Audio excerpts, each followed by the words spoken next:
All right. Welcome, everyone. So this is the first, should I say, webinar or episode. I'm beginning a new project that's called Sovereign Self Radio. And I'll be doing demos like this one and also interviews with various people. Let me just open my window a little bit. It's a bit hot.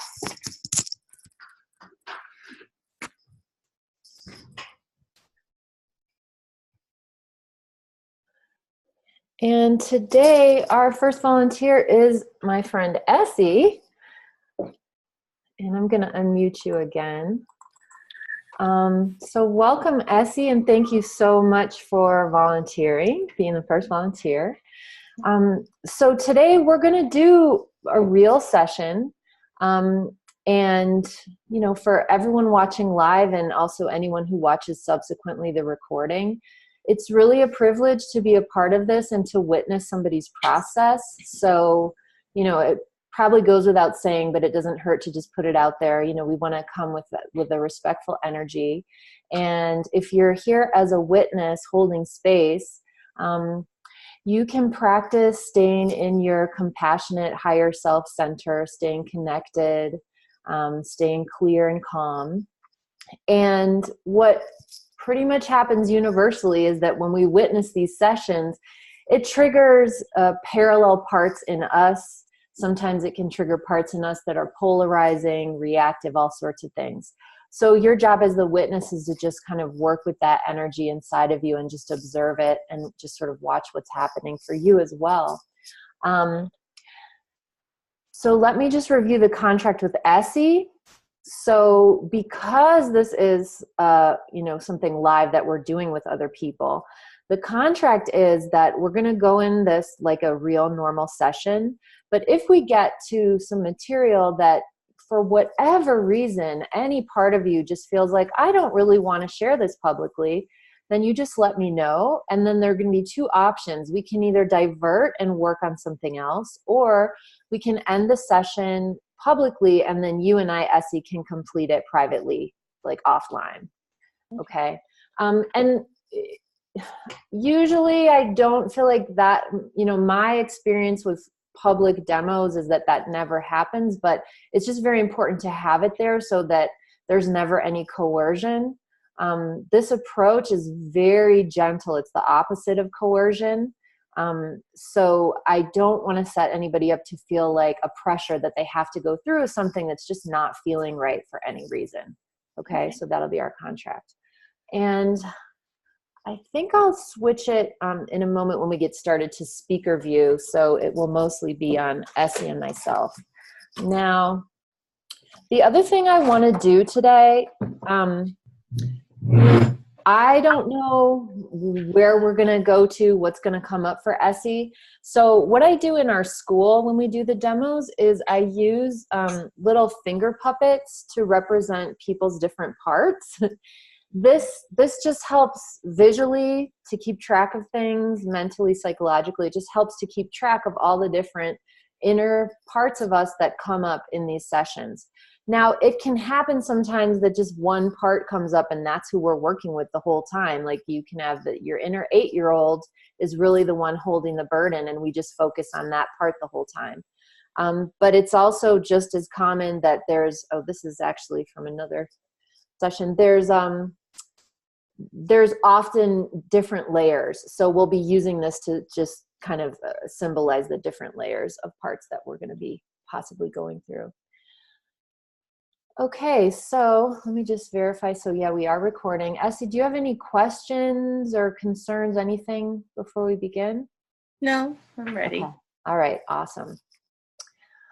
Okay, so the first part of the session is really super simple and straightforward, and I invite everybody to participate in this part. We're just going to do a very, very, very simple meditation to drop down into the body. So in the modern world, we're really seduced to being up here all the time, which is a realm that's exciting and entertaining, but there's not feeling here. So we want to switch into connecting with the body, connecting with how we feel. So all we're going to do is just very simple, deep breathing through the mouth or the nose, whatever feels right for you. Breathing through the nose usually helps to slow the breath down, but everybody do whatever feels right. So we're going to take really slow inhales and exhales. If it feels comfortable to close your eyes, go ahead and do that. And welcome, Monique. Thanks for joining. We're going to take really slow breaths and just drop awareness into the body. So have you actually felt how your toes are feeling today? Are you aware of your knees, your thighs, your hips? What's going on with the shoulders? So you can do like a formal body scan, or you can just even relax back even more into the witness and just witness what is coming forward from the body. Now at this stage, we're not trying to shift, heal, correct, interface with anything. This is just strictly observation and witnessing, okay? So we're going to do this for about 2 minutes, so I will be in silence. Just witnessing what's arising, and then I'll just briefly recap for Monique. So as a witness, you're just invited to hold the energy of the higher self during the process, and as we work with Essie as the volunteer, you know, things may get triggered in you, so your job is to just kind of hold space for any inner children of yours that are coming up, and we're going to just keep this nice higher self energy of compassion and courage and calmness, and just kind of circle Essie with that energy. So right now we're just doing an introductory meditation to shift out of the mental realm and just reconnect with the body. So we're going to be in silence for a couple minutes while we do that. And now Essie in particular, I want you to just really observe any thoughts, feelings, sensations, emotions. You could have visuals, you could have flashbacks, or you could just have a part that's like, oh my gosh, what are we getting at the grocery store later today? No judgment of any of it, just observe what it is.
All right, Essie, take your time.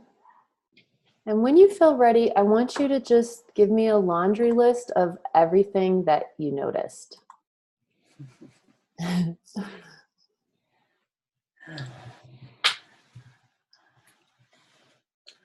I noticed a lot of thoughts about, I guess, for lack of a better word, career or money and relationships.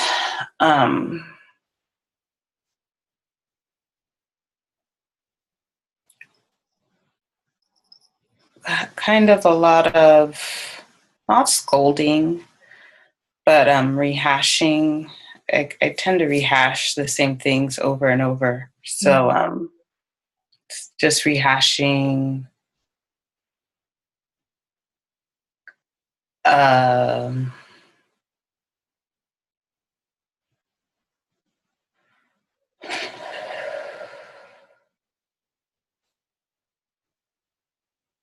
I get stuck in a lot of what I think is unfair about things. So I rehash, I think, a lot of past grievances, even though some part of me has moved forward. There's still a part of me that's always still a small part. I wouldn't say a huge part, but enough of a part that is always kind of churning and a little dissatisfied with everything all the time.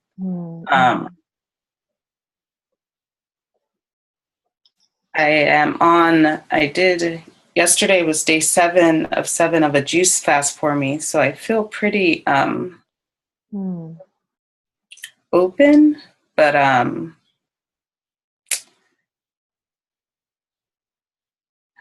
still feel that there are a lot of ways my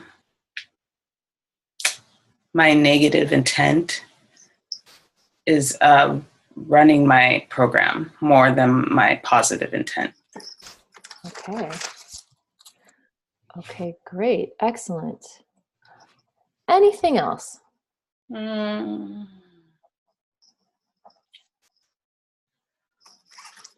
think this period in time is the most I've ever been in my body consciously. I have,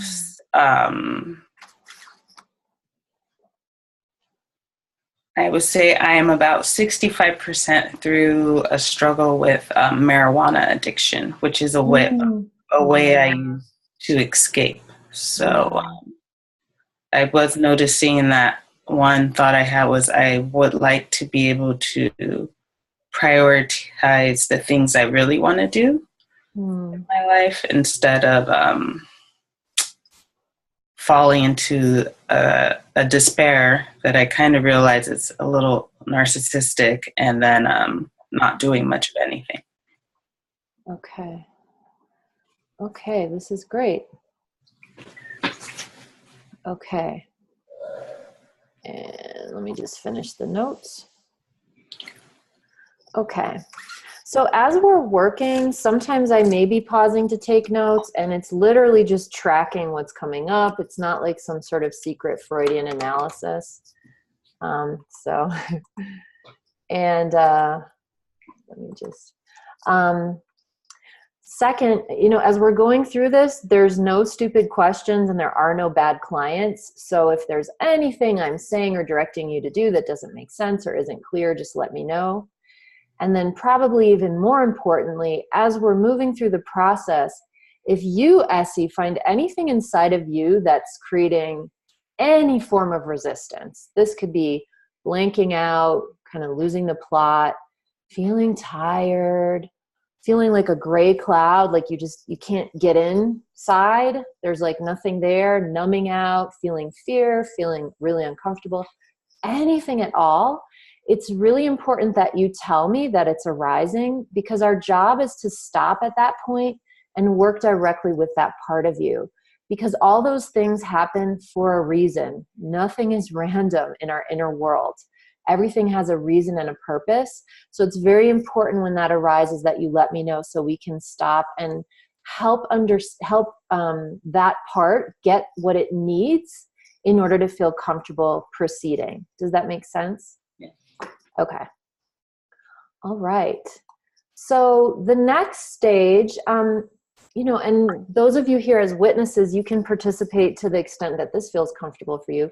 The next stage that I do is at this point, before we start to go in, I take some time to invite in my guides who happily work with me in this work all the time. They love doing it. So I invite you now, Essie, to invite in spirit guides, ancestors, gods and goddesses, beings from the David kingdom, fairies, orishas, whomever you know that you work with. But also, I like to leave the invitation a little bit more open, because in my experience, we all have guides who are there who we don't always know about. Sometimes they wait till a certain point in the timeline to like pop in and identify themselves for maximum impact. So the invitation I like to extend is something along the lines of, I invite in any beings that are willing and able to help Essie in her healing today, to help Essie strengthen her self-leadership, something along those lines. So you go ahead and just take a minute to do that now, Essie, and you just let me know when that feels complete for you.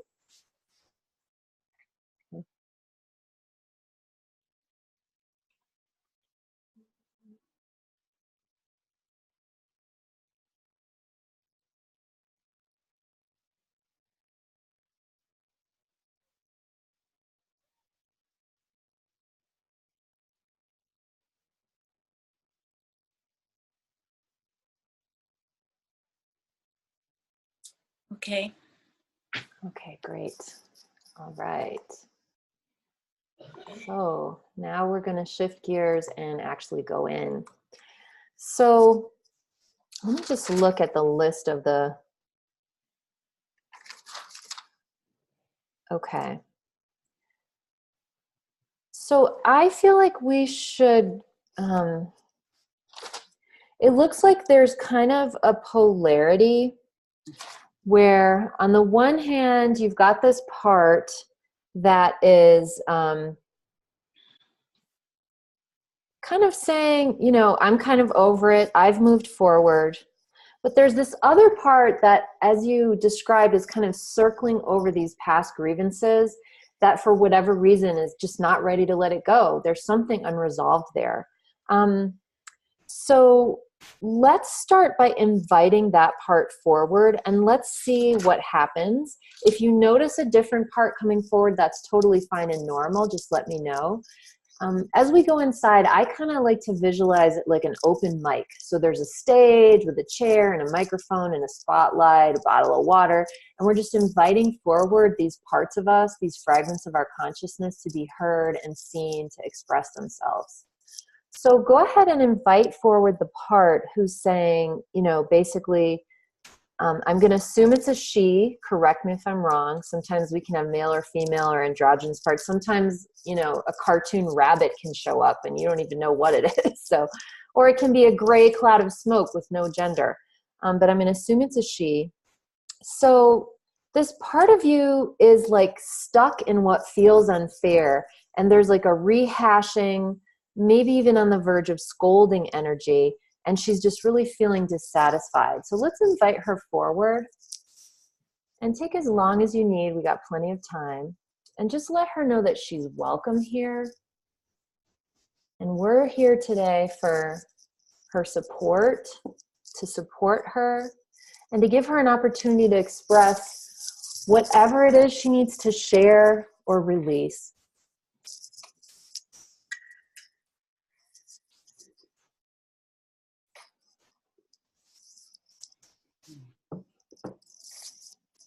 She's here, but she feels like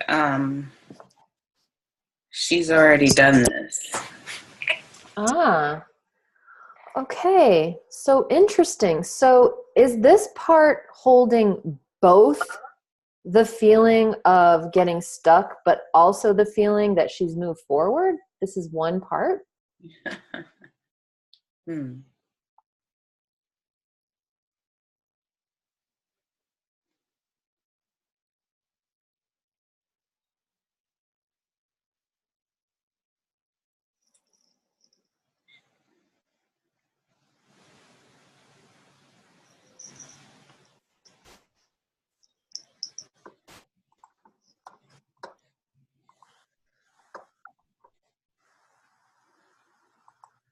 It's like being paralyzed.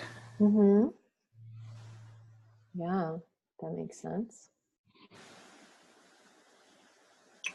Really by anger, paralyzed by anger. Mm-hmm. Mm-hmm. Yeah. So how does it feel for this part of you to be paralyzed by anger? What is that like for her? Sometimes she's fuel, but it's not like, it's like a fury. She comes in a fury, but then it's depleting at the contraction after the fury isn't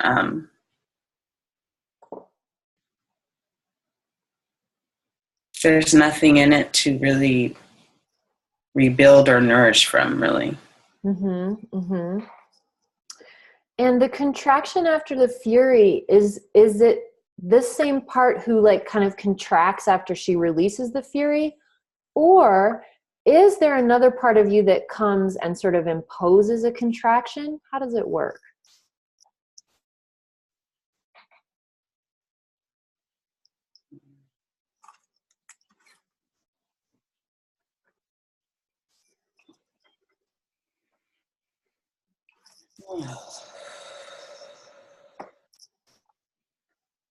I think in the fury, there's a sense of feeling whole. Mm-hmm. Mm-hmm.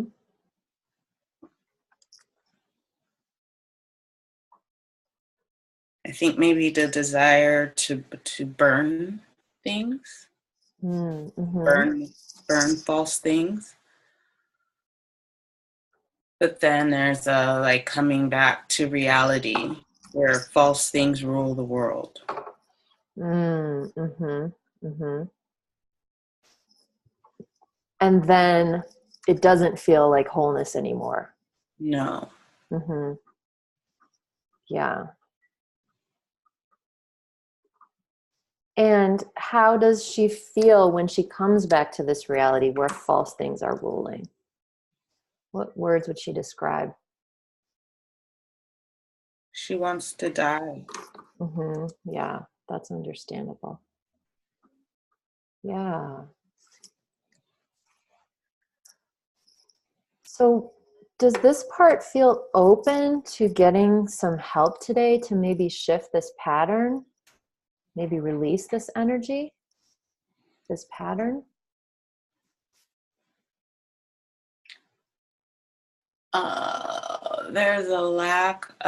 There's resistance, like a lack of belief. Sure. Mm-hmm.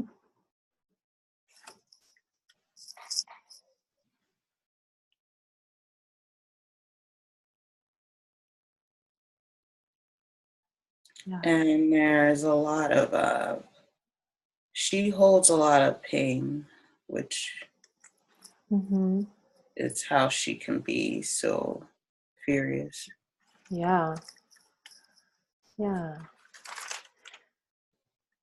So just let this part know that it's completely understandable if she's feeling like she just kind of is incredulous, like can't really believe that it's possible to shift out of this. Because if you haven't experienced something, it's kind of a stretch to believe in it, right? So let her know that what we're offering today is an actual direct experience of that shift happening, if she's open to it. And if she's not open to it, that's okay as well. She could share with us, what her concerns would be. Like maybe we can ask the question, what would it be like for her? Has she ever like even imagined what it would be like to not be holding pain and anger all the time? Like, what would that be like?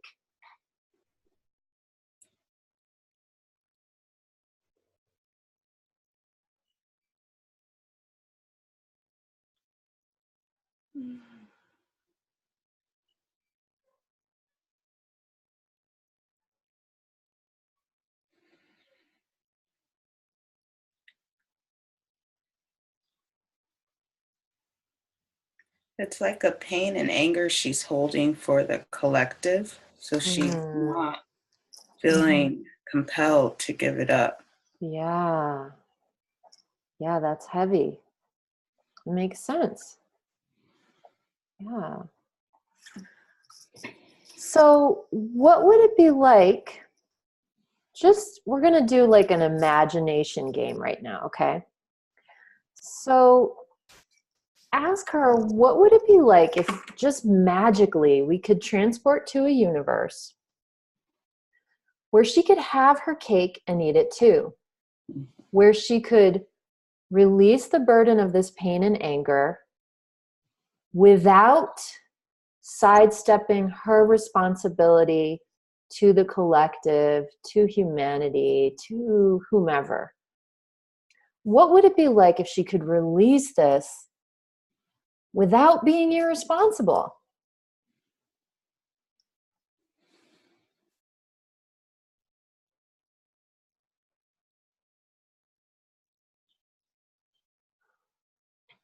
What would it be like if releasing this actually helped the collective to release it as well? What would that be like?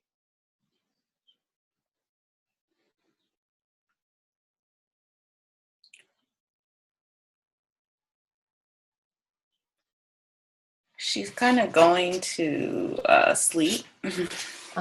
Yeah. That makes sense. So this is a big part.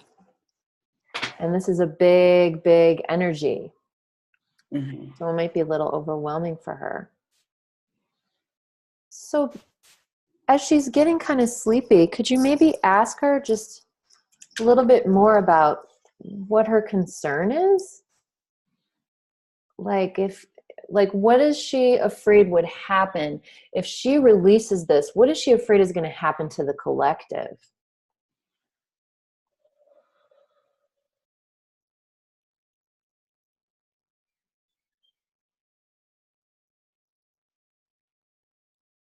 Wow. Sorry. It's okay. Take your time. Very old, whatever the is. It's almost like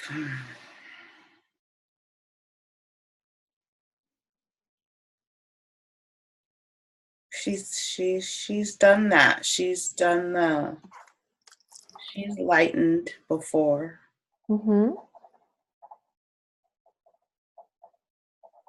What happened when she lightened before?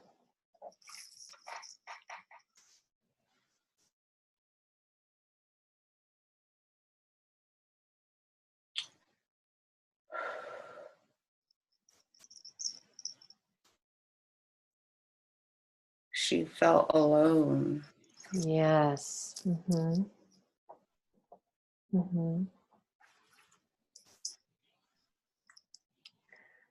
So I always want to be careful that I'm never making assumptions. So I'm going to sort of pull this apart a little bit, because I am already definitely sensing a very deep loneliness for this part. This is a very lonely process to be holding this incredible burden and somehow feeling that for a reason that feels very important to her, and maybe something she believes because of her experience, feeling like she just can't actually release it all the way. So that feels very lonely in and of itself. So she stated that she's done that releasing in the past. She's lightened before, and it resulted in her feeling very alone. And could she say a little bit more about why that felt lonely? I mean, did she feel like she couldn't relate to other people then, or what was the loneliness about?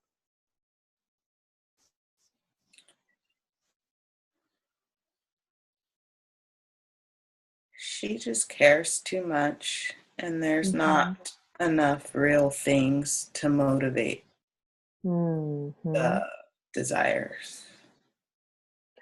Not enough real things to motivate the desires to clear this, or just to live in general? To live in general. Yeah. Yeah, that's totally understandable. This reality is not easy. And being around a lot of falseness and deceit and layers upon layers of trickery and fakeness is really exhausting.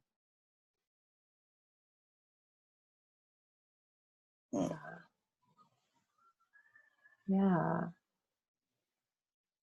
Yeah.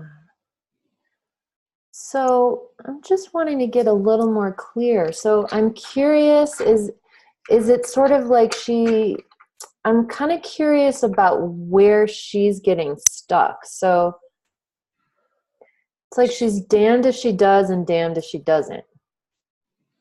Is that kind of what it is, or? A bit. There will be moments where there is inspiration, Mm-hmm. but it's not,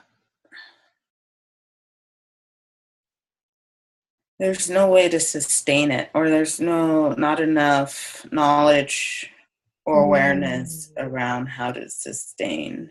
Okay, I see. Yeah. So would she be willing to give us a chance today to provide an opportunity for her to connect to a level of your being that has infinite power to sustain anything? Mm-hmm.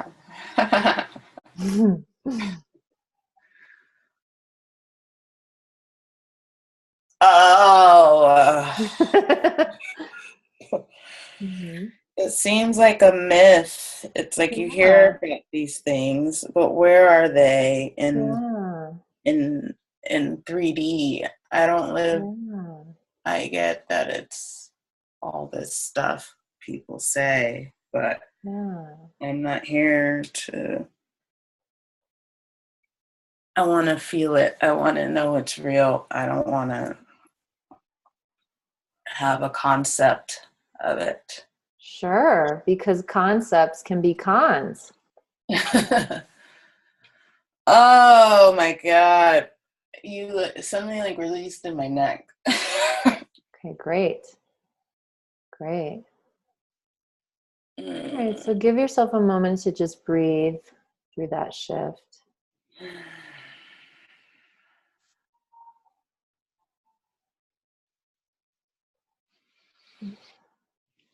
Oh, she's really mad. Yeah, yeah. Well, it's understandable. And sometimes parts can be reluctant to let go of anger because anger has a lot to do with protecting boundaries, and in this world where, yes, all is one, but I mean, if I eat food, that's not filling your belly. So there's also boundaries in this reality, and anger is a very effective way to, delineate boundaries. And if this part is aware of how much nonsense is going on, it might feel kind of odd to want to release that, right? So I want you to let this part know that regardless of what shifts we do today, nobody can ever take away her ability to be angry. We have no interest in taking anything away from her. We have no interest in taking away any of her powers or diminishing her abilities in any way, shape, or form. What we're offering today is to shift her reality so that everything becomes more choiceful. So she can pick up the anger should the need arise, but she will no longer be in a situation where she's like forced to be burdened with anger pretty much no matter what. Does that make sense? Yeah, so just let her know that that's the offer here. We are never doing this work to get rid of any parts. The only time there's any extraction is when there's a foreign energy that's invaded your system, like a critter or an entity, but that's not her. So just let her know we're not interested in getting rid of any of her abilities. None of her wisdom will be lost. We're not wiping memories out. We're not going to leave her open and vulnerable, throw her back in the world like Pollyanna, like everything's great, right? So she'll still have all her sobriety.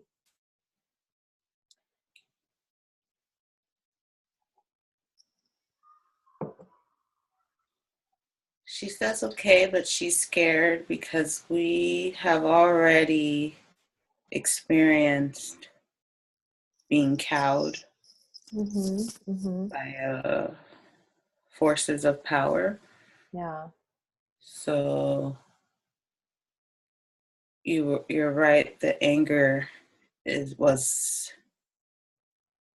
reaction from the experience, those experiences.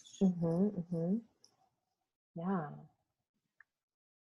Yeah, and so let her know that not only does it make sense, like we couldn't expect her to be any other way. She's already had these experiences, so she's not feeling this way for no reason at all. This isn't random. Actual things happened in real waking life that she experienced that were kind of nasty and gnarly. And so for her to have fear is so normal. And just let her know that actually, just for her to admit that she's holding fear is really quite courageous of her. Like, it takes courage to be authentic to admit those sort of vulnerabilities. So what happens now is she's ready, but there's a part that is a new part of my inner landscape who is like, I'm not even too clear always on it. This part's more, like you said, like the cloud, but it's like it has lost, it's almost like lost all belief. Like the other part at least has some belief. This part has lost all belief. So could we call this the hopeless part? Would that sound okay? Or does it not like that name? Or we could just call it the cloud? Hopeless because it's not, it knows how to deal. It's more of I feel like it's like a virus meme that from the culture. Like it's kind of like apathetic and nihilistic. It doesn't have belief in anything, really. Yeah, so let's just take some time to get to know what's going on for this part in a little more detail. I feel like I used to say it was just my saboteur, but it's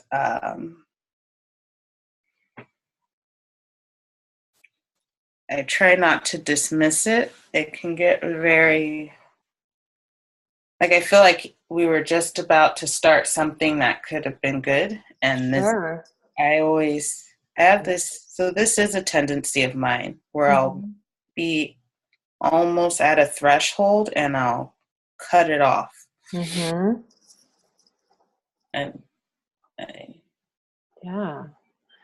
yeah. So anytime a part, and this feels like a part of you, right? It almost feels like a bug a lot of the times. Like having a bug when it's around. Like it feels real, but it doesn't. There's some part of me that always will kind of be able to know just that I've been triggered or I'm just in something when it comes up. Okay. I don't necessarily feel it. I don't know. It's new. It's a new. It's new. Okay, so let's try some direct inquiry with this energy, and we'll sort of determine if it's a part of you or if it's something else. So just ask this part, what is it afraid would happen if it stopped doing this saboteur job? What is this part afraid would happen if it just stepped to your side and sat there quietly while we went through the process of relieving this other initial part of you who's holding all that pain and anger for the collective? So we're right on the precipice of this opportunity of helping this part of you who's holding this heavy burden of pain and anger and just profound loneliness.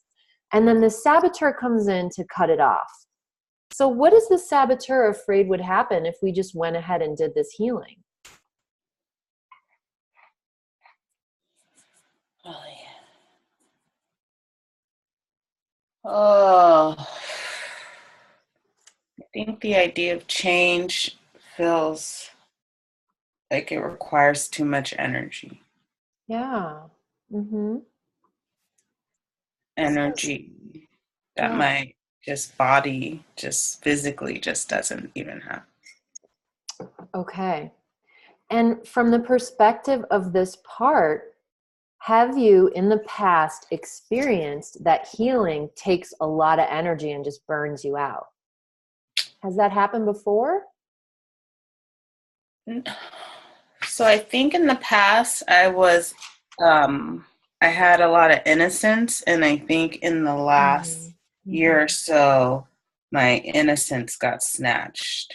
So I think before, if it was work, I wasn't noticing because of the protection of my innocence. And without that protection, it's like that's what I lost, was my innocence. As I get older and see more, it's harder to maintain that innocence. But I did, I think, longer than most people did for a really long time.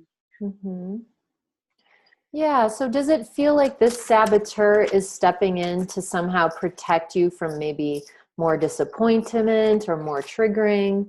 Is this part trying to protect that bit of innocence that's left? Yeah, and also I think there's a bit of a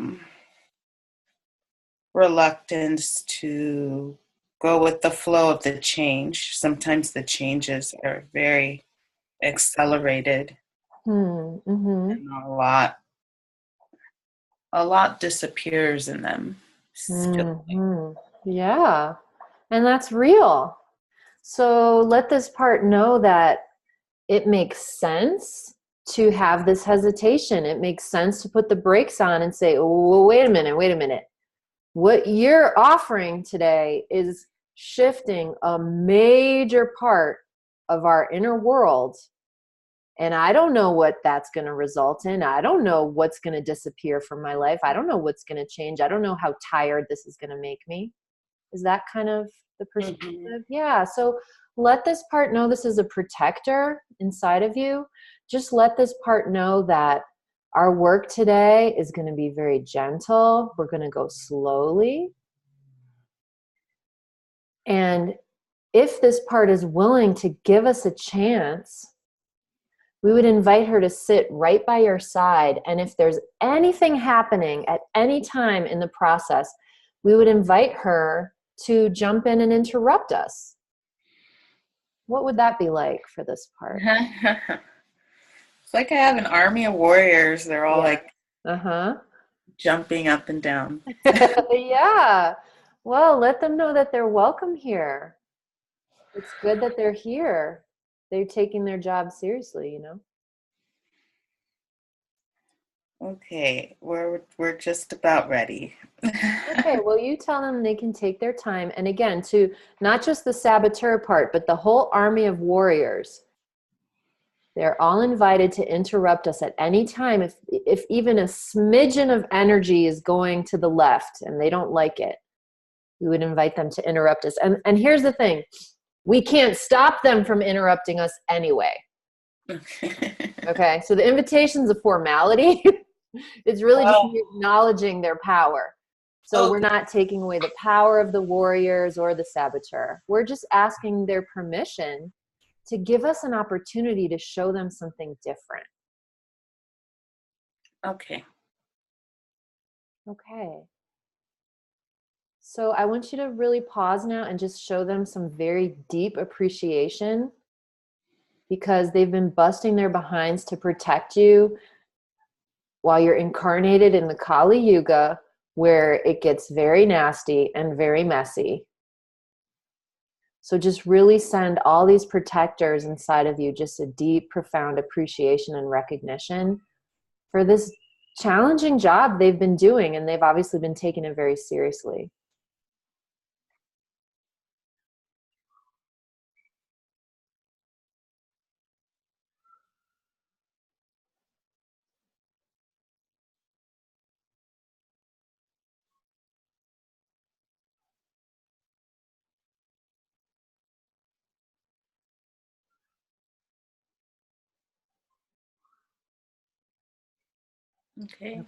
Okay, beautiful. So again, just invite them. They may want to sort of sit in a semicircle around you or sit by your side. And then just make sure that you're still connected with your breath. Seems like you're doing a good job, like feeling what's happening in your body. So just make sure you're connected to that. And take your time. We have plenty of time. When you feel ready, go ahead and reconnect to the first part we were working with, who's just really holding just this immense pain and anger that she's reluctant to give up all the way because she's holding it for the collective. And, you know, I happen to know your human design. I know you're a left angle. So you are here clearing collective stuff. So really validate that for her. She's not imagining that. That is very real. I feel like a cracking in my heart chakra. Yeah.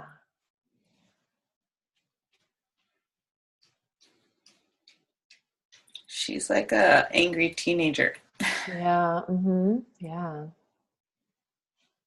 Yeah. Well, her anger is welcome here. She's welcome here.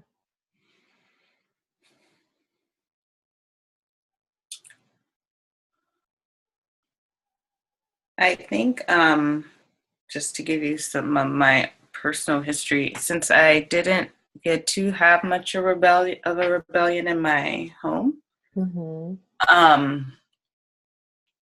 she's like a very prolonged form of protest against a lot of things from my home. And so she, I feel like that's what makes her a little tricky, is she has like wisdom that wasn't allowed to be seen and expressed, but it's still coming from a reactionary stance. So I think that's where the gap is a bit. Yeah. Or where she can get caught up on focusing or like harboring on things. Yeah. Because there was no initial what you're doing for her, you know? Yeah. Yeah, so let's just pause and take a moment to acknowledge that, because that you know, that it's a very simple thing to say those words, but that's actually really heavy. You know, to be a teenager who's you know, got a certain level of awakeness, and to not be able to express that, to not really be seen, to not be understood. And then where do you put that energy? This is the thing. When we're working with these inner parts of ourselves, you know, we're a closed system. If the anger can't be expressed and heard and validated, it has nowhere to go. It has nowhere to go.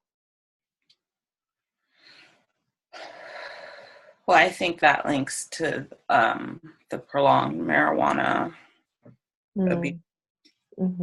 Yeah. Yeah, it makes sense. Yeah, I mean, ganja, it can illuminate certain things and cover other things. So we kind of have to be real with ourselves about what we're using it for. Yeah.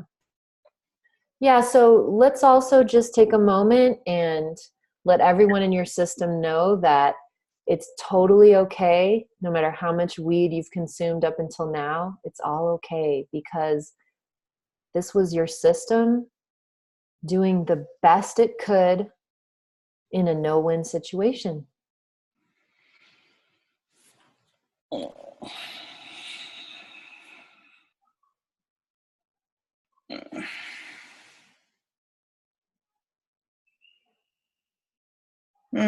That's hard to accept. Yeah, so who's in there who's having a hard time accepting that? Somebody is. I just think it's like the voice from my family of origin. Mm-hmm.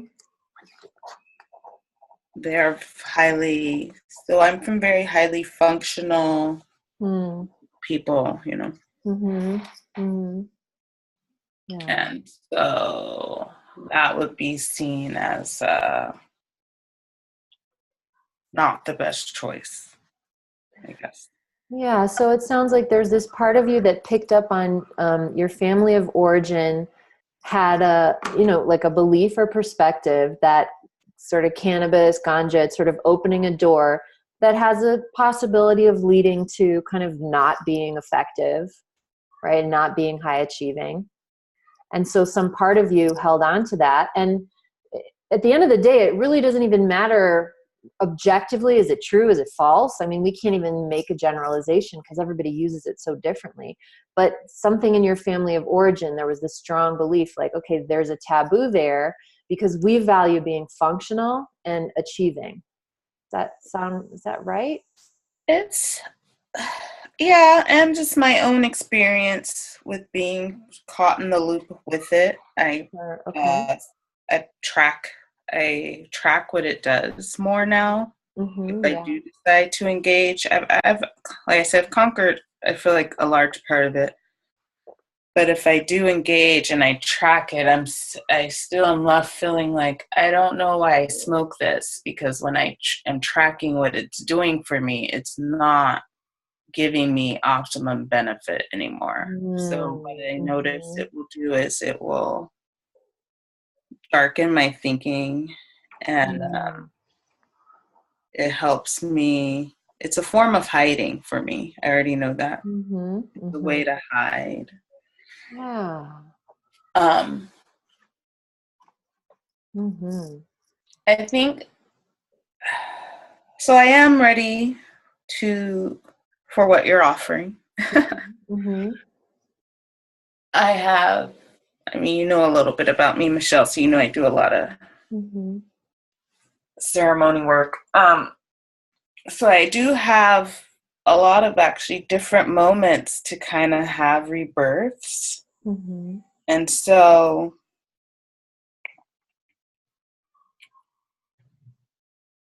I guess there's just a part of me that knows it's kind of like the misconception about cutting cords. Like people think, oh, I'm going to cut cord. You know what I mean? Like these things are a practice.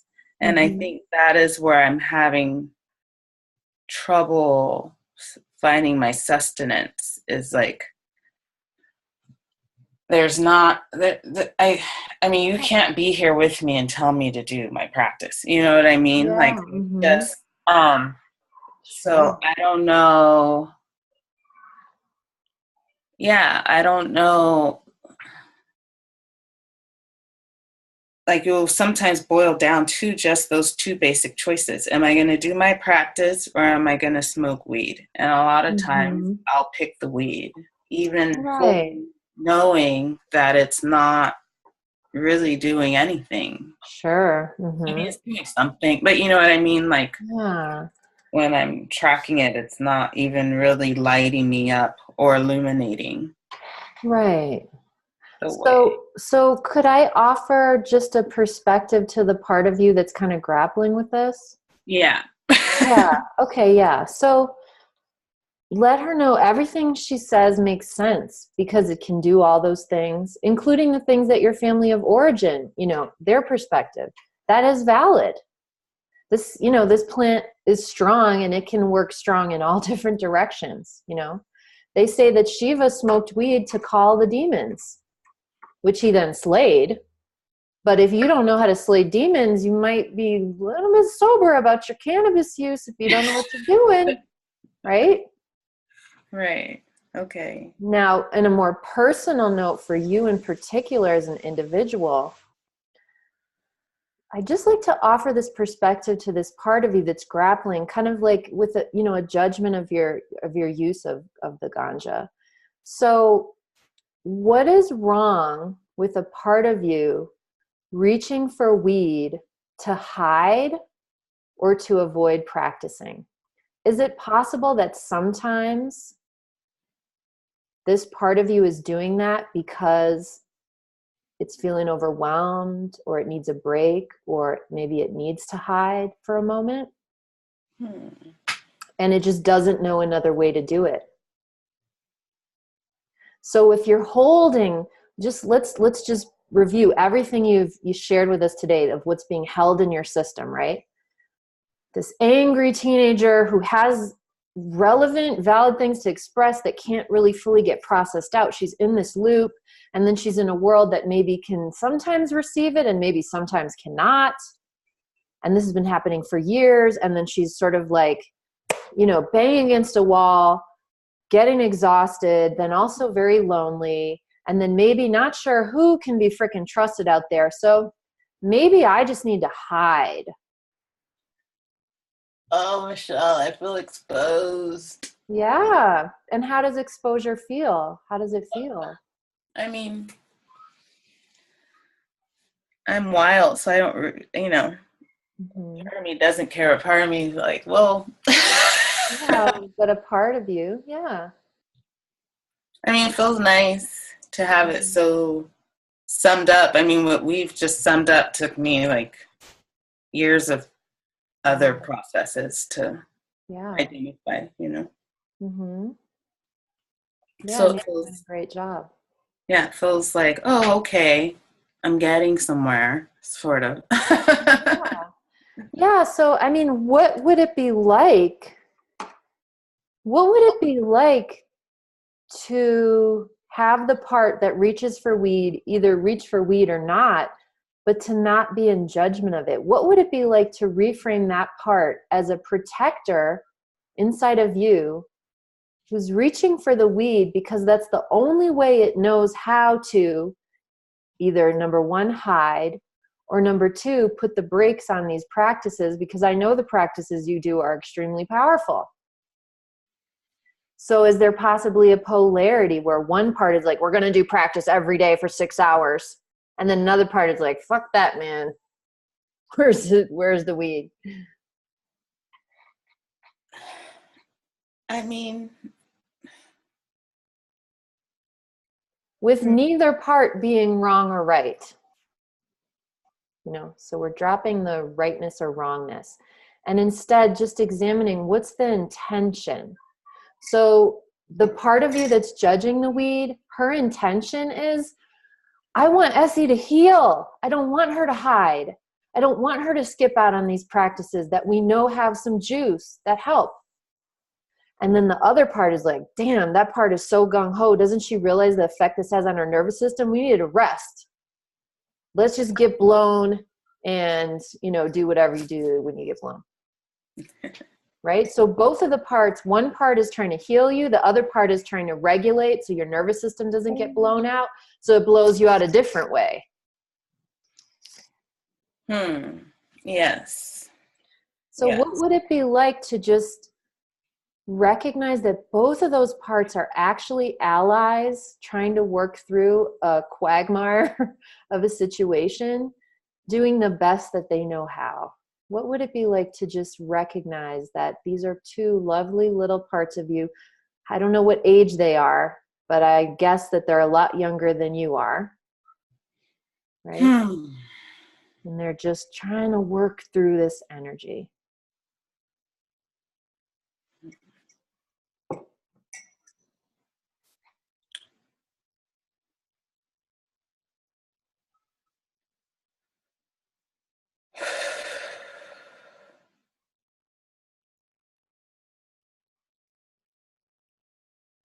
Yeah, okay.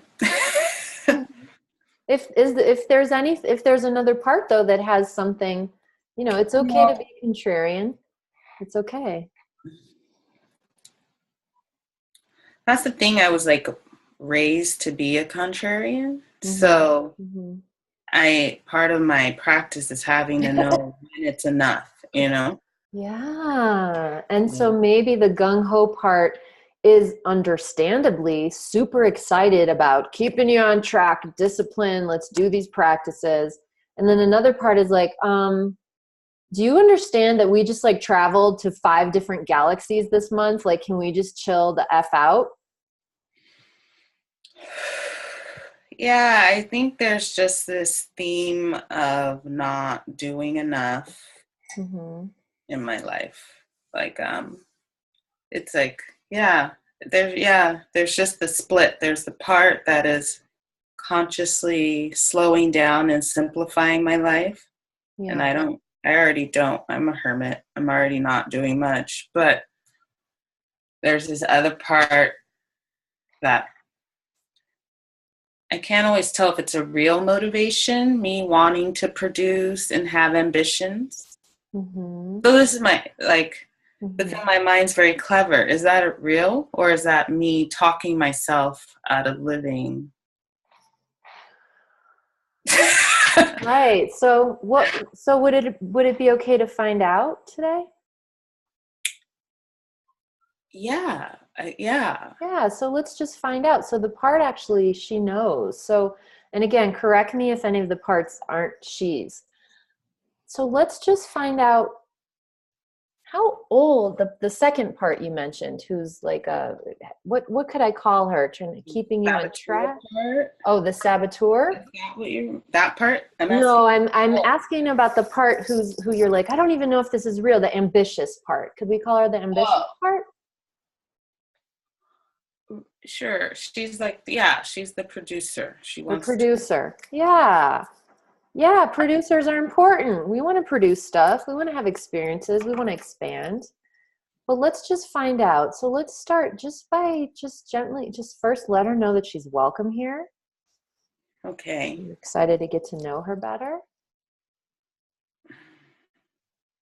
And that we see that she has this beautiful intention. She wants to grow you and expand your life. But let's find out. First, let's find out, how old is this part?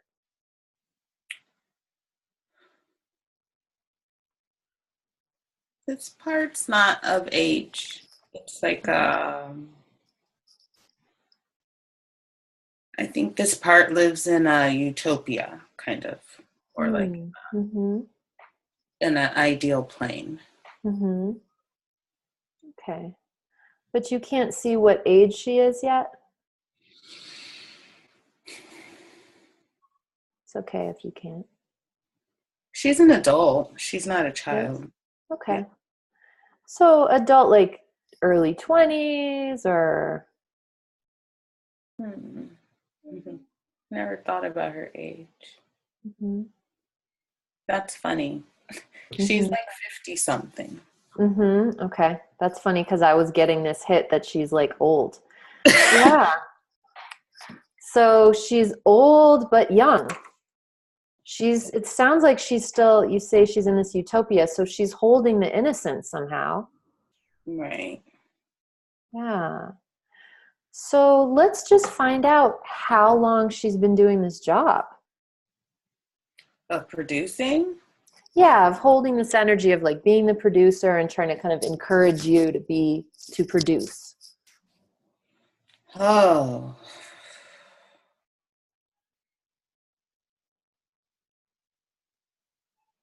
I think she's just one of my tapes that I run. Okay. Yeah, so maybe let's go from a different angle to just kind of determine. So could she show you the first time she started doing this job in your life, or one of the best examples of when she had to jump in to be the producer? Oh, Michelle, we've always had to produce. Okay.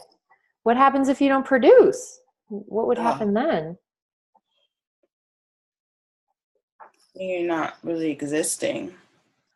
Wow. So these are high stakes.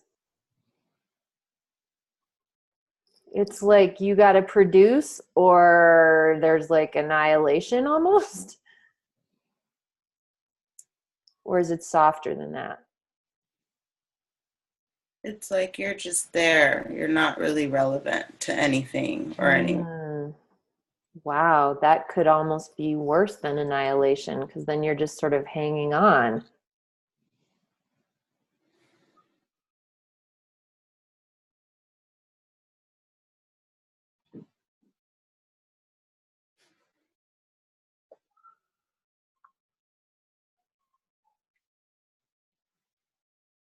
So either you produce or you're irrelevant. That feels pretty heavy. That feels like a lot of pressure. It is, but you gotta keep trucking, Yeah, because you don't want to be irrelevant. So what happens when you're irrelevant? What does that feel like?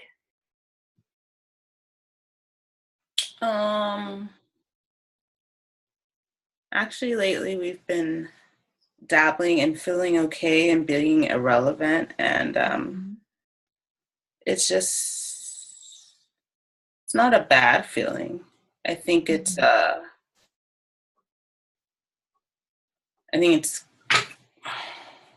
sort of going against the grain.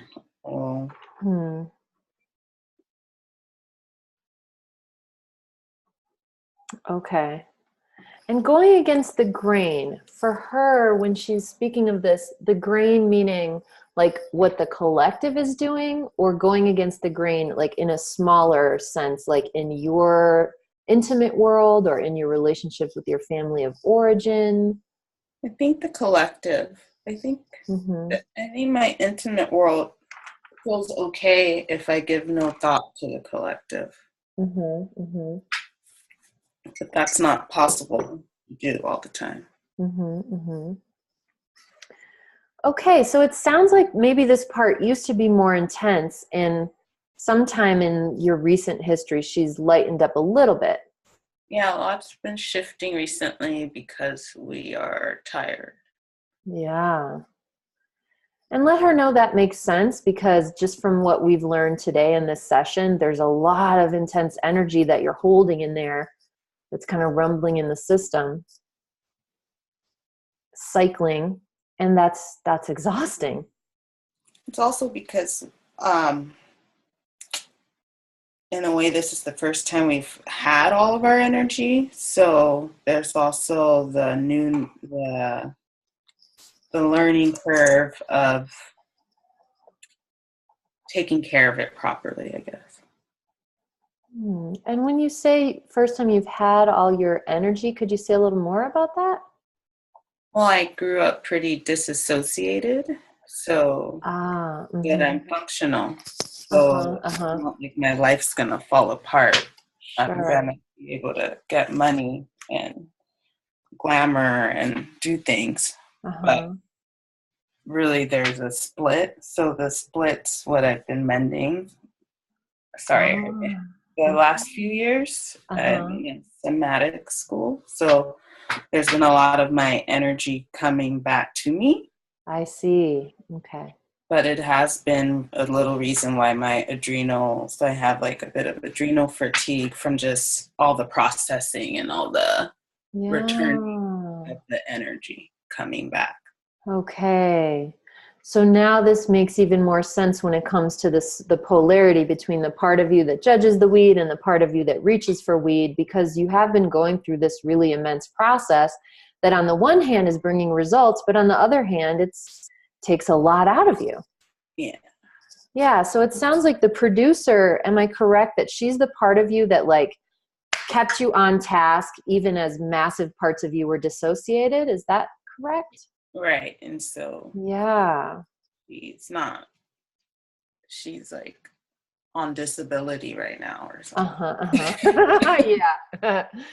So I'm curious, the part that we're calling the producer, does she like her job?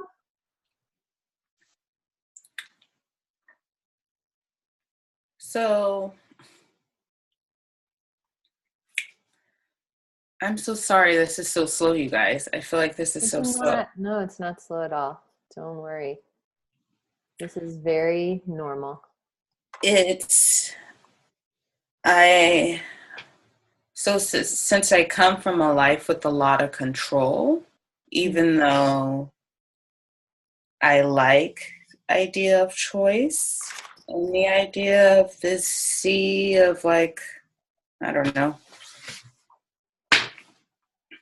the unmanifest that's available for me to grab if I want to. Since I grew up with so much control, I it's, I guess it's like a form of like a Stockholm syndrome. So it's like I now have all these things that stop me. Like I don't need my abuser from the home to be stopping me now. Like I've developed all these ways to stop myself. And so I think, so that's where I get, it's not real. I'll have inspiration. I'm into things, but then I'm wondering, but then I'll feel a need to like perform them or monetize them or show. For some reason, I feel the need to have to demonstrate something. I mean, I would like ideas. I don't know. I think I'm getting lost in myself. I think,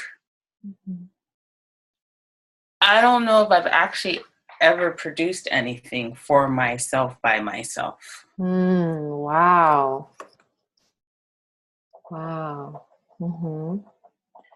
Okay. So the producer part has been producing stuff, but it's kind of been like other people's agendas and energies that she's been kind of. Yeah, like I grew up as a trained opera singer, very young, which was not my choice, and pianist. So I have all this stuff that makes people feel like ooh, but there's no ooh in it for me, really. To me, it was just another task that I was to be doing. And so I always kind of, it's funny, I used to call myself like the talented slacker because I literally have not done anything for myself where I've like rallied myself for myself. I've never experienced that. I've only done it for a teacher or someone in a position of power. Yeah, so how does that make this producer part feel? Well, so like I said, I'll have inspirations that are legitimately mine, but there's no sustenance to it. Okay.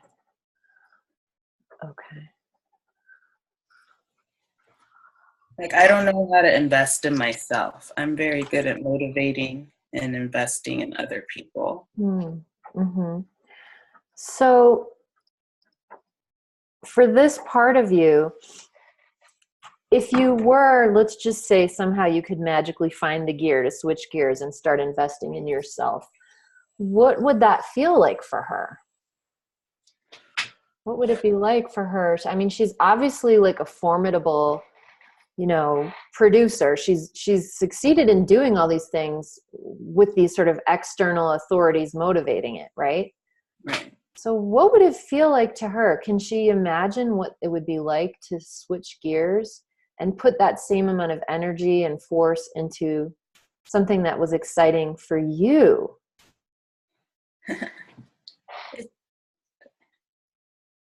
So we like that idea, and then I think we get bogged down feeling like we're like behind or stunted in something. Okay, so would it be all right if I just do a little bit of a sidestep right now to give her some human design information? Okay. Okay. Yeah. So is this part aware that you're a 6'3"? This is part of And even if she is, does she understand the process of the 6 line? I think intellectually it all makes sense when I think that's kind of like, well, and Yeah, so just to give it a little more than just intellect, let me put some feeling behind it. So the 6 is here to bring a mutation. It's on a very different path than any of the other profile numbers. And it's bringing a very big mutation that, number one, no one else can model for you. The 6 is the role model who can't really copy anyone else. Okay, so there's that challenge, first of all. You can look outside for role models, but there is no other Essie, so nobody can really model it for you, number one. Number two, the process of this mutation takes a very long time and makes you a late bloomer. So now I know there's plants in this world that like they produce magnificent flowers like once every 30 years or something. Have you heard of these things? Maybe. I don't know. Yeah. So that's just part of our reality that we're in, that, you know, there's rose bushes that produce roses every year, and a rose is beautiful with nothing else needs to be behind. The rose is beautiful as the rose. But then there's other things in the garden that aren't on the same time frame. They're working through a different process. So they may not produce flowers every year. But when the flower comes out, it's so different and magnificent and just like otherworldly. And wouldn't it be sad for that plant to feel like it was lesser because it's not creating roses every year, when what it's creating is just something different that's also very beautiful and very needed? The 6 cannot really be itself fully until age 50. So it's funny that this producer is 50. Yeah. So just let that kind of sink in. So the 6 is mechanically designed to be a late bloomer. And only because many people don't have this information and aren't aware, even well-meaning people are going to feel the potential of this 6 energy and try to pump up your kundalini before your Saturn returns, just like all these other stars that are getting pimped out in this reality, right? But that's not what the 6 is here for. Incidentally, those other people aren't here for that either. They're getting tricked into that. So no matter what profile you are, you aren't supposed to be pumping through your kundalini. It's a slow process that's very important and very misunderstood. Yeah. So when the caterpillar is in the cocoon, we don't yell at it. We don't say that it's just a piece of crap and irrelevant because it's not flying around with pretty wings right now, right? We allow it to stay quiet in its process, going through what it needs to go through, because we know that it's worth it. Nobody can look at a butterfly and say, oh, that's not worth it. Nobody can say that. Yeah.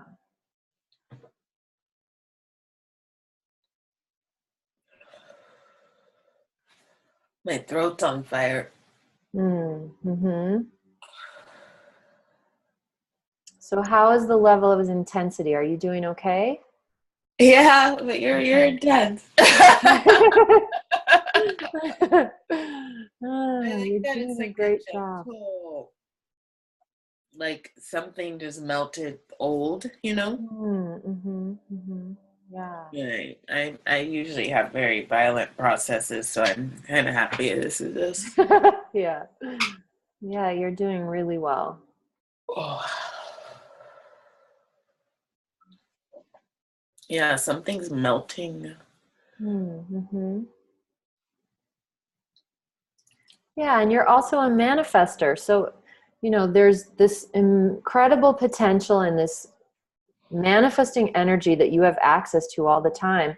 And somehow these programs got in, and the throat, which is the center of manifestation, was just holding some crazy knot because people were trying to pump you.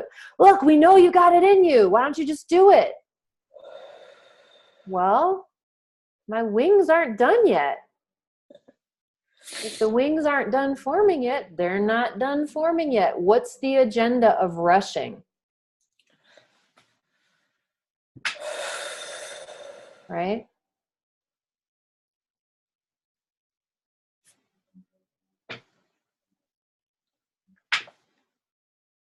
Yeah.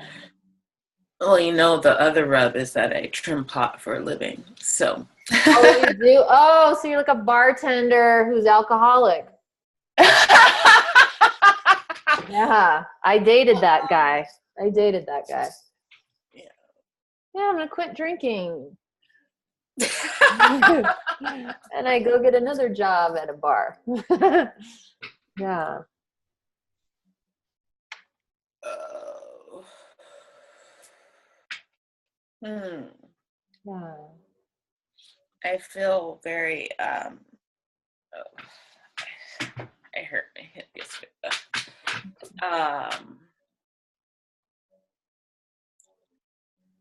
I get very shy. I feel very seen by you, Michelle. I want to thank you.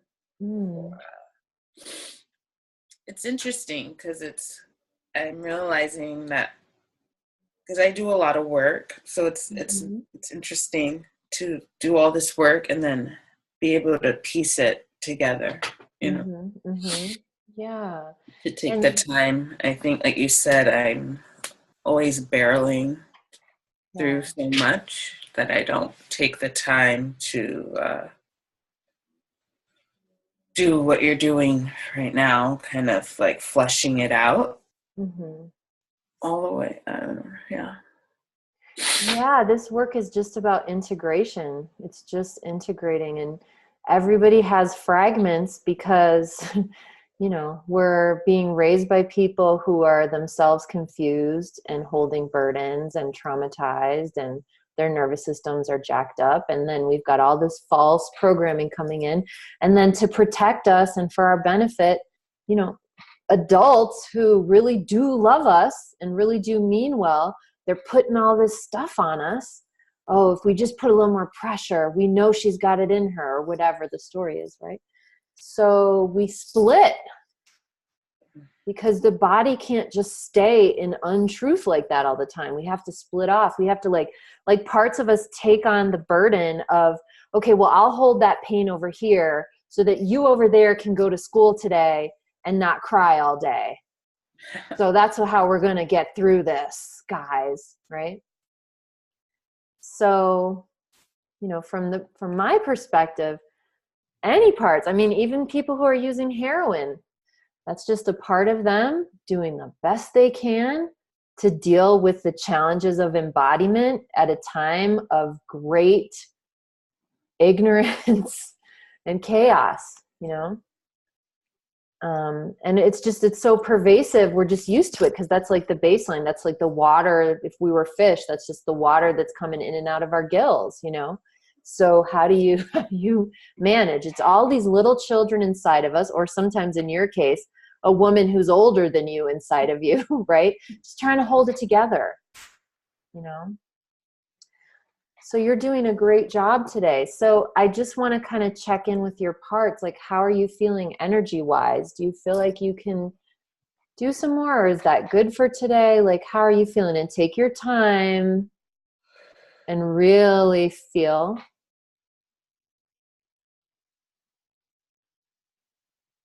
It feels good, I think. Yeah, I think this is good for now. I mean, I love to push this kind of stuff, but I've been learning it. Yeah, so would it be okay? Could I just speak to the part of you that's whose job it is to push? Would it be okay if I speak there? Yeah. Yeah, so I just want her to know that I totally understand why she wants to do that, because we got results today, right? Something happened that was really effective and helpful. And I'm sure that everybody who's been on the call has stayed on the call. So not only have you benefited, but the rest of us have all benefited from this, right? So I'm just wondering if she would be open to a little bit of homework around kind of recalibrating just her baselines of when enough is enough. Because I'm wondering if she's so gung-ho that she's missing like the magic and power of which you already are doing, which is immense. That is true. Yeah. Yes. Can she hold that? Yeah. And you know, there will be future opportunities to do more work. You know, this is not the last day, and you know, the doors don't close forever. But you did a lot of really, really good work today. And you so generously allowed the rest of us to be here witnessing that. So I just really want to let her know, like, I'm not just like, trying to butter you up. Like, all of this is real. And nobody's getting paid to be on here. So if that weren't the case, like, people would have dropped off the call, but nobody dropped off the call, right? So I just want her to really see the value of what you're already doing. And also just to let her know, like, the power of the rest cycle. And resting is also doing. Resting is also doing. I feel like I'm always resting. Yeah. Well, the beautiful thing is that when we're really aligned with the higher self, we settle into a place that is feeling more rested, because one of the qualities of the higher self is calmness. So some part of you is connected to that and is resting, but then these other parts of you have these jacked up programs from our modern world that say only hustlers are relevant. Only people who are smashed on the screens of televisions and movie theaters, or, the star of an opera, or whatever the program is, only they are relevant. If you're sitting centered in calm compassion, it's really nothing. When in fact, pure presence of self like that is more valuable than any of that other shit I just listed. All that other stuff is smoke and mirrors, and it's fun. Look, I'm also a 6'3". I love the entertainment world. I love expression. I love drama. I always wanted to be an actress and a dancer, right? I always wanted that. And then life was like, nope, we're going to make you do these shamanic studies because that's what we need you to do, which nobody sees most of that, Most of that is invisible.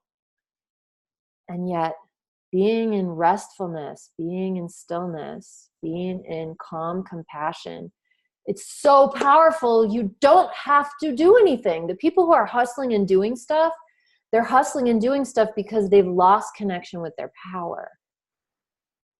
People in their power, they look very rested. They look very calm.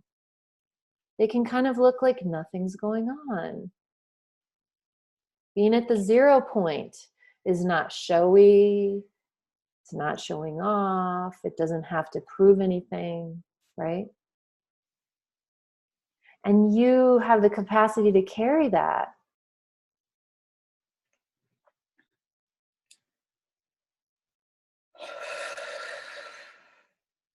Yeah. You are one of the most courageous people I know. And courage comes from the higher self. Real courage can only come from the higher self, because that's the part of us that's not actually stuck in here and has the perspective to be in that courage, right? The rest of us gets into the fear and all of the other stuff, understandably.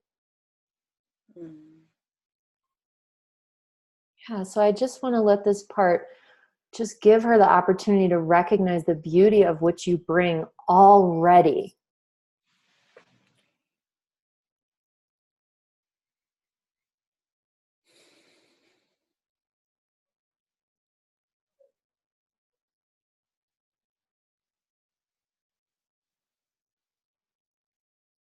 It feels good because I feel like all my little wounded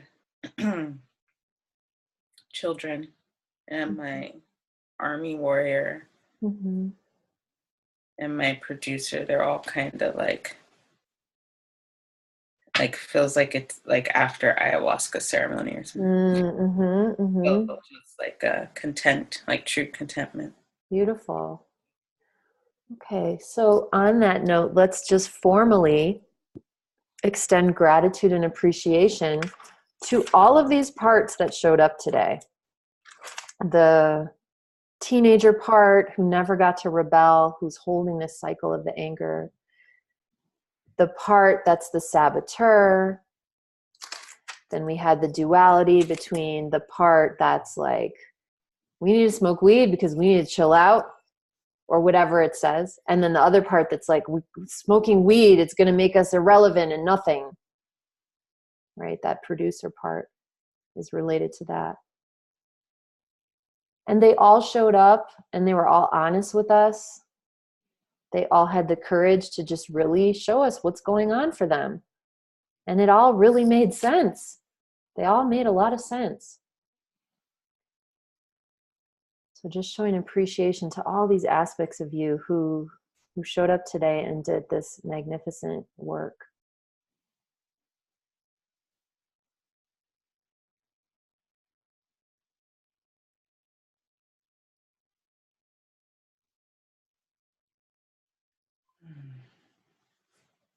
Yeah. And then take a moment in whatever way feels right for you to just thank all of the beings who are with us from the other side of the veil. And take as long as you need. Just let me know when that feels complete for you. And those of you witnessing on the call, you can extend that gratitude as well.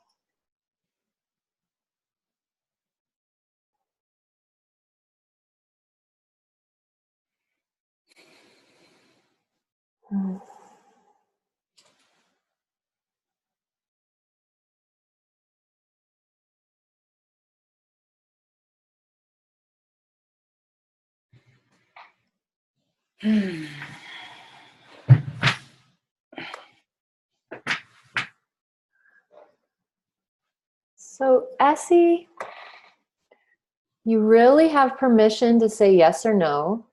I'm wondering how you would feel about opening up the floor to questions, or do you feel like it's enough for today and you'd like to close now? And it's really okay either way. I can take questions. Okay.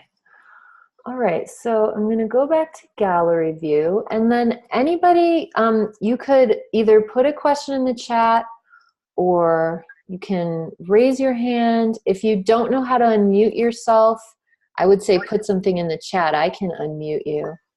But I'll just open the floor for a moment. If anybody has questions or comments or feedback or wants to share the impact this had on them. And in the meantime, I've learned being on both sides of this, both as a teacher and a student, that sometimes it can just take a while to even formulate the questions or the comments.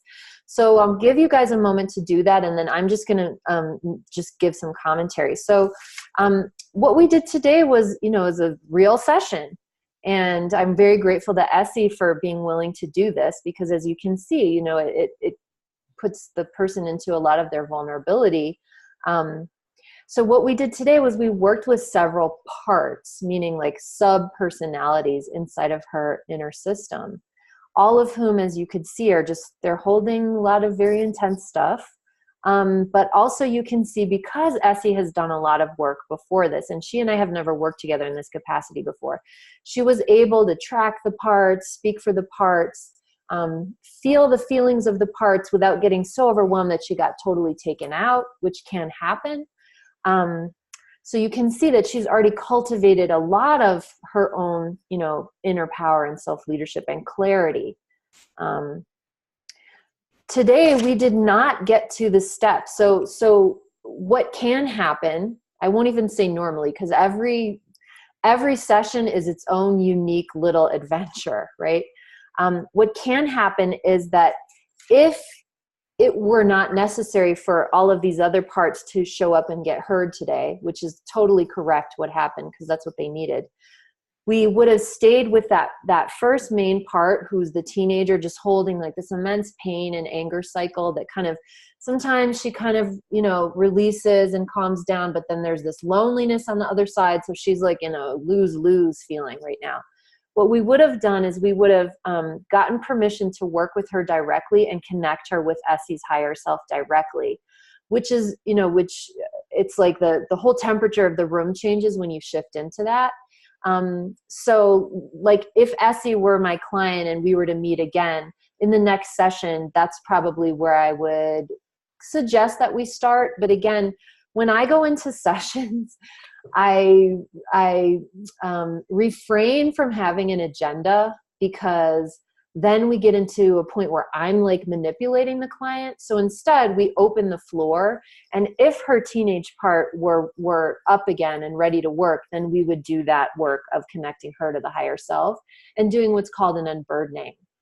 So in the unburdening, we'd literally go back into those teenage years where all that stuff kind of settled in the first place that couldn't be expressed for whatever reasons. And we'd allow her to really tell us the full story to the extent that she needs to. Sometimes parts, they want to tell you detail by detail. You know, I did this and my mom said that, and then I was not allowed to speak again and I shut down because of this, whatever the story is. Sometimes it's very important for the part to give you like a blow by blow. Other times they just sort of say, yeah, this is what happened in a nutshell. I want to get rid of it. And then we go to the next step, which is usually an alchemy ceremony where we help that part to unburden using the elements. Some people, like I have one client, every time I work with her, like Isis is there, Kuan Yin shows up, like she's got a crew that just show up and kind of do the work, and that's sort of her alchemy. Some people need a little more guidance. Some people, like, it just happens and all I'm doing is holding space. So when the unburdening happens, the beautiful thing is that all of the pain is expressed and released and transmuted through that process. And then that part of you is able to shift to the other side where they can take on a completely new role. And now they have space for new, fresh energy. So a part that is like terrified of singing may go through that process releasing, and then on the other side say, I want to be a singer now.